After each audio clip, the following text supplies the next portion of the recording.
First, you have some time to look at questions 1 to 8.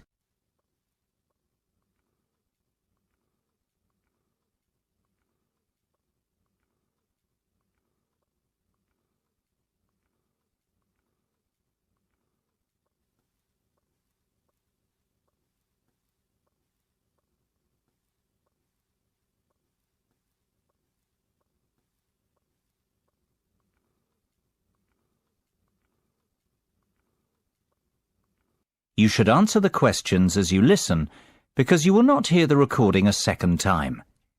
Listen carefully and answer questions 1 to 8.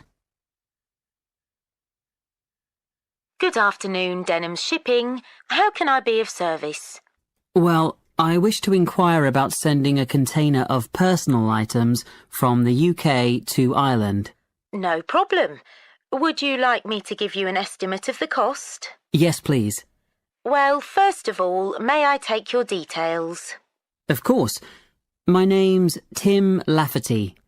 Could you spell your surname for me, please, Tim? Yes, it's Lafferty. L-A-F-F-E-R-T-Y. Thank you, Tim. Now, where would you like us to pick your container up from? My university, if possible. OK. Let me make a note of the address. It's Abbeyfield University. Is that Abbeyfield?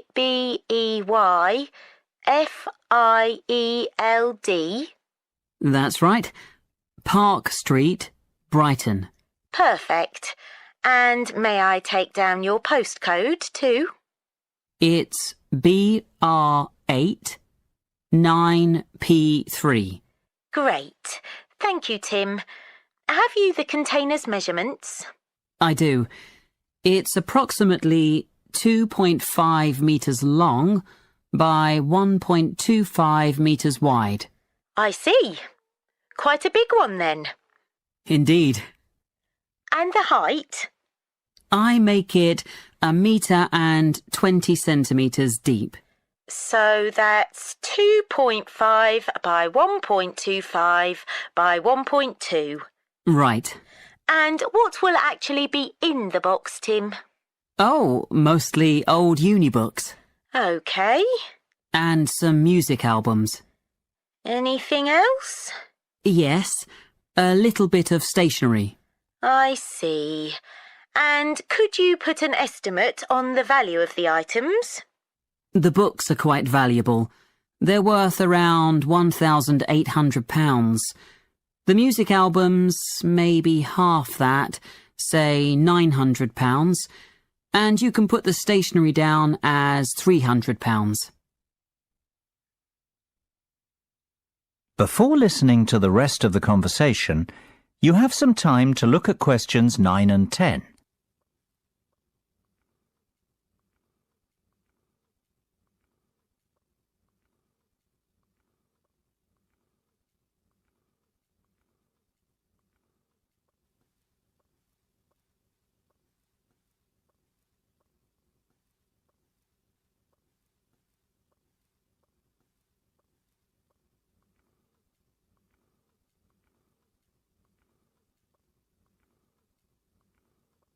Now listen and answer questions 9 and 10. OK. And will you be purchasing contents cover from us also? I'm not sure what you mean. Sorry, let me explain. Because your items are worth more than £2,000, we recommend that you purchase insurance to cover yourself in the event of damage or loss. Makes sense. What are my options? Well, we offer 3 insurance deals: the premium rate, standard rate and economy rate ones. Premium offers full cover in the event of loss, damage or theft, which means you would be provided with the full cost of replacing your belongings. What about standard and economy? Standard will give you today's value, the second-hand value of your belongings, and economy provides you with a fixed payment of £1,000 in the event of loss, damage or theft. Well, I can afford to live without those books, to be honest. So just give me the cheapest option. We recommend standard cover for all our customers. No, thank you. That won't be necessary. The cheapest option will be fine. No problem. And one last thing, will you be needing delivery at your office, at your house, or do you intend to pick up your container at the port? Home delivery would suit me best, I think. We'll get that process for you. That is the end of part 1. You now have half a minute to check your answers.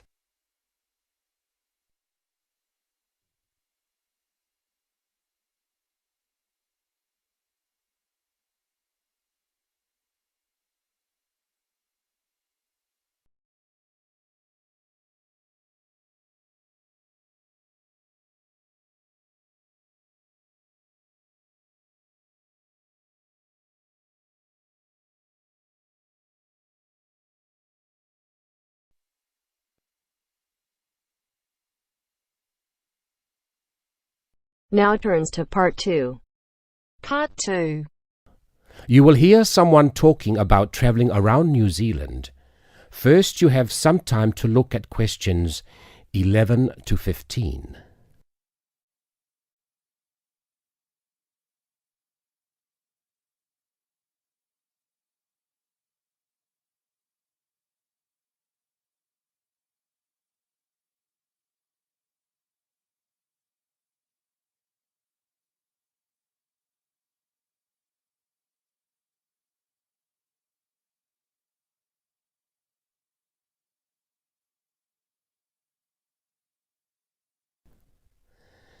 Now listen and answer questions 11 to 15.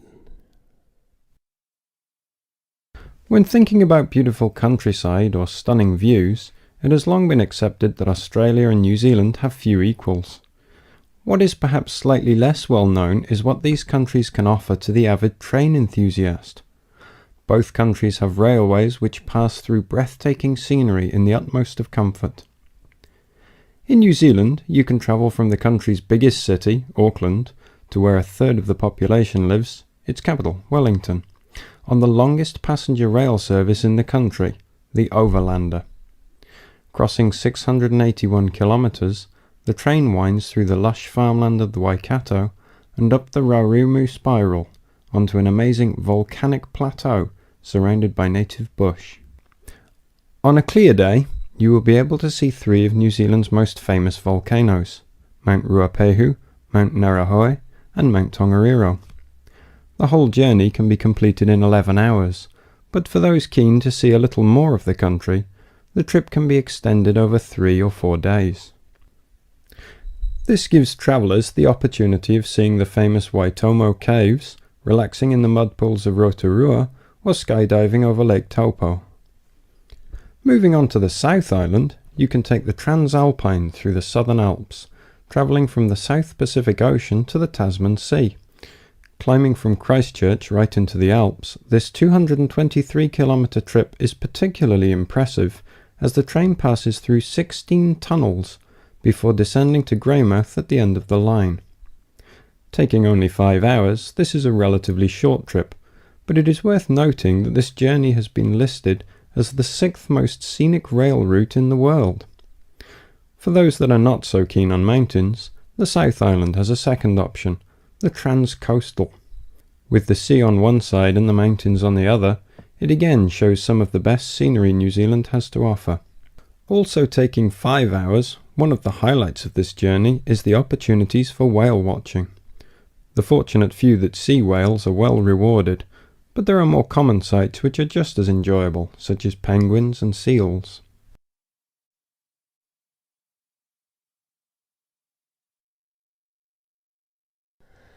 Before you hear the rest of the recording, you have some time to look at questions 16 to 20.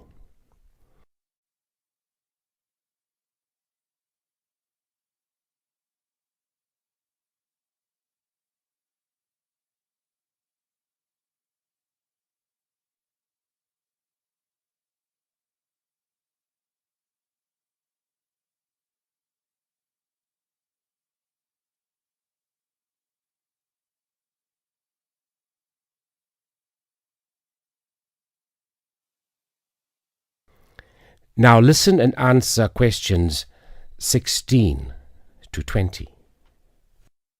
Although these 3 train journeys are undeniably breathtaking, some travellers prefer the longer journeys on offer in Australia. The Indian Pacific, for example, which travels from Sydney through to Perth and has been dubbed the adventure that spans Australia. With 3 nights on board, the train takes in the Blue Mountains and the Nullarbor Plains, and, as the name implies, the Indian Pacific shows you 2 oceans. This train journey holds 2 world records. Covering 4,352 kilometres, it is one of the world's longest train journeys. It also travels the world's longest straight stretch of railway track, 478 kilometres. For those who find these distances a little daunting, passengers can stretch their legs at a number of different stops, such as Kalgoorlie, famous for gold, and Broken Hill, first founded as a silver mine. If 3 days on board a train seems a little excessive, there are alternatives. The Ghan, for example, which travels from Adelaide in the south to Alice Springs in the centre of the continent, taking 20 hours. Passing through Crystal Brook, Port Augusta and Woomera, this journey gives an indication of what life was like for the earlier settlers as they discovered the country. Along the way, you can also see the Iron Man sculpture, which was constructed by railway workers to commemorate the 1 millionth concrete sleeper laid during the construction of the line. Finally, just a quick word about the Overland, which runs between Melbourne and Adelaide. As the first train to travel between the capitals of 2 states, it is a historic as well as relaxing way to travel, and is famous for being the oldest long-distance train journey on the continent. With so many memorable journeys to choose from, the only problem you will have is knowing which one to do first. That is the end of part 2. You now have half a minute to check your answers.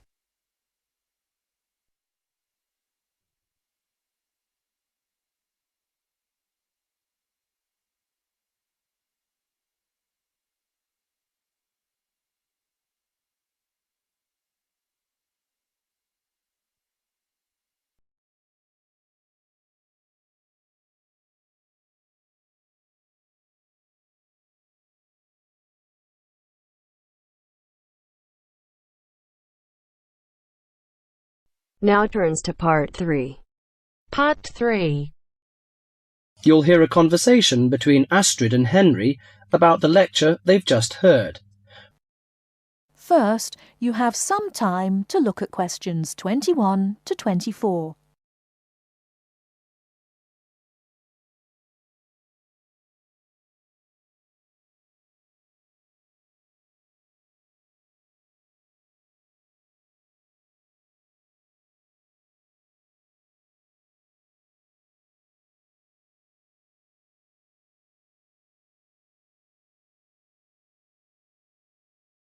Now, listen carefully and answer questions 21 to 24.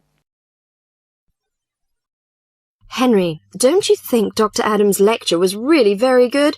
He could talk about the telephone directory and make it interesting. All his lectures are like that, Astrid. He's just one of those people. I wish we had him as our tutor. I bet you that he is very demanding, though. Boris is in his tutorial group and agrees that he is brilliant, but he puts them under a lot of pressure. But don't you think that's good? Perhaps. Anyway, he's interesting and rather funny. Did you take lots of notes in the lecture? Yes, actually I did. In fact, several pages. I didn't think I had taken so many. I was that busy listening to what was being said that I didn't take many notes. Can I photocopy yours? I don't think that's such a good idea. You won't be able to read my handwriting. And sometimes I write them in English and sometimes in Arabic. Oh, let's have a look. Wow, your notes are so neat. Well, there's not much in Arabic. There is on this page. Yes, there is. Dr. Adams would be pleased to see this, especially given what he's talking about. Before you hear the rest of the talk, you have some time to look at questions 25 to 30.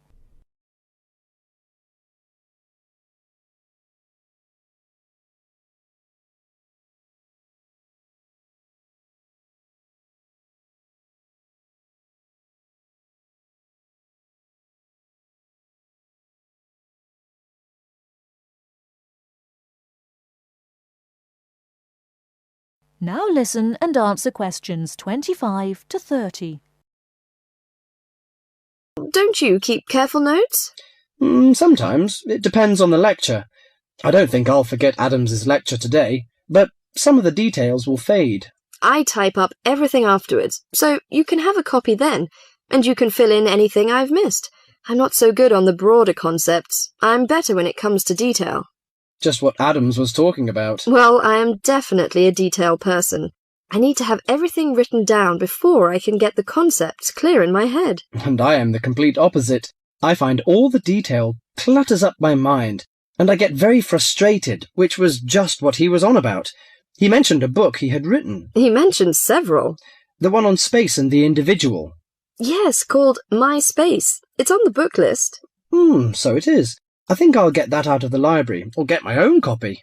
Did you get what he said about spatial awareness? I didn't really. Yes, it was fascinating. I can't be as eloquent as Adams was, but I know several people who are frighteningly intelligent, but they have difficulty reading simple directions, even when getting to places that they know very well. I find that difficult to understand. Everyone learns the way to walk to the shops and things like that. You mean just the way people learn spelling? You know, people misspell words, make mistakes in countless areas of their lives, and going in the right direction is just the same. Remember what Adams said about the number of people who cannot tell left from right, north from south, and so on? Do you know which way is north? It's that way. You see, I couldn't have told you that. Really? I haven't a clue which way is which. That's why I'm always getting lost when I go out on my bike. And put me in a completely new place and I am totally lost. What about maps? Oh, I'm hopeless at reading them. But then you're brilliant at writing essays and getting all the ideas down in the right order, and I don't know where to start. Again, just what Adams was talking about. What we need to do is combine our skills. You teach me to cope with detail, and I'll teach you how to string concepts together. Okay, we can do that. That is the end of part 3. You now have half a minute to check your answers.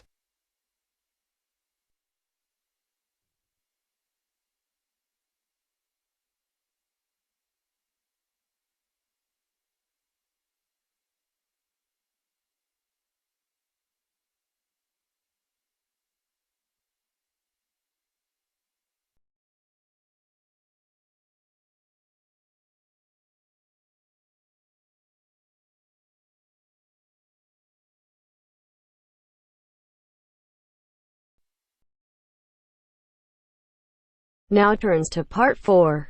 Part 4. You will hear a tutor giving some business students instructions about a finance project.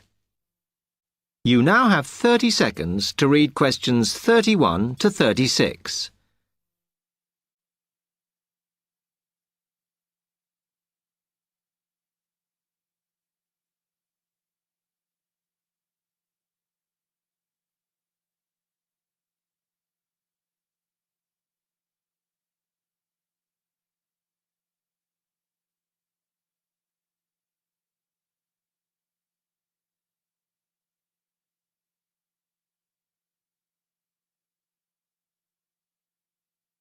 OK, can you quieten down, please? Now, today I'm going to talk to you about your assignment. We've been studying the effects of the exchange rate, so I'm going to give you a project to do on this. Right, can you make some notes while I'm talking? The first thing that I'd like you to do in order to prepare this is to select where you're interested in. I mean, which country, and therefore which currency you're going to be operating in. OK, now the purpose of the project is to make money, and I'm hoping some of you will make a significant amount.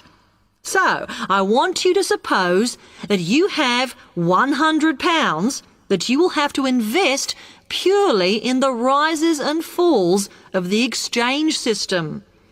In other words, you'll be trying to predict rates. This is a project that you'll be doing together, but before you work together, You'll have to go off and research what you need to know about the economy of that country and how well it's doing or is expected to do in the near future. You could all make up a little information sheet with your notes on, clearly legible, because then I want you to get together, we can do that next week, and to go round and read about each other's countries. When you see how well or badly each country is doing, I want you to decide what your exchange rate is going to be against all the other currencies.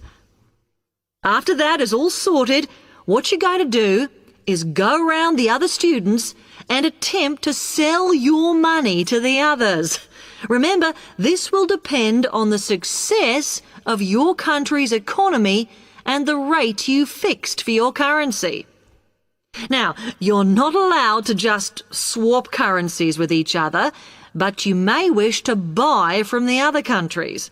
But you must do a proper transaction. All the way through this, you must keep your accounts properly for each transaction. I'll give you 1 week to do this, and then we will set a time for the deals to finish, a bit like the stock exchange. And at that point, I will ask you to calculate how much you have made. Is that clear? You now have 30 seconds to read questions 37 to 40.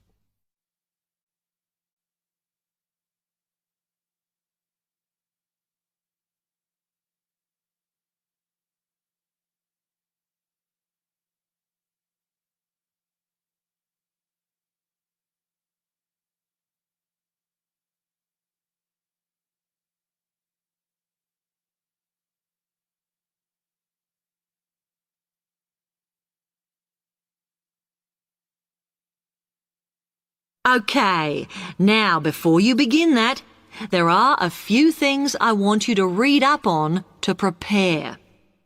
You need to look at the economies of the UK's main trading partners. I don't mean all of them, because that would be over 80, but just the 29 principal ones. There are summaries in the last 3 books on the book list I've given you. And so that you can practice applying the criteria on assessment I gave you, I'd then like you to focus just on one sector across all the countries. The most common one across every country is farming. But as much agricultural produce is for domestic consumption, I'd like you to look at manufacturing. Then I would like you to do a detailed investigation of one particular aspect. I was going to give you a choice, but I think as we've just started the course, it's better if we all look at the same thing and then we can discuss it in the seminars. So the thing I'd like you all to look at is fluctuations in import prices. Now, you need to do all that before you start the project, as it will help you assess the economies of the countries you'll be representing in the project. Don't worry, you've got plenty of time. Exam week is December the 8th. Then it's the holidays until January the 6th, so I don't need the project in till February the 5th. Is that okay? Now, any questions on this? Because That is the end of part 4.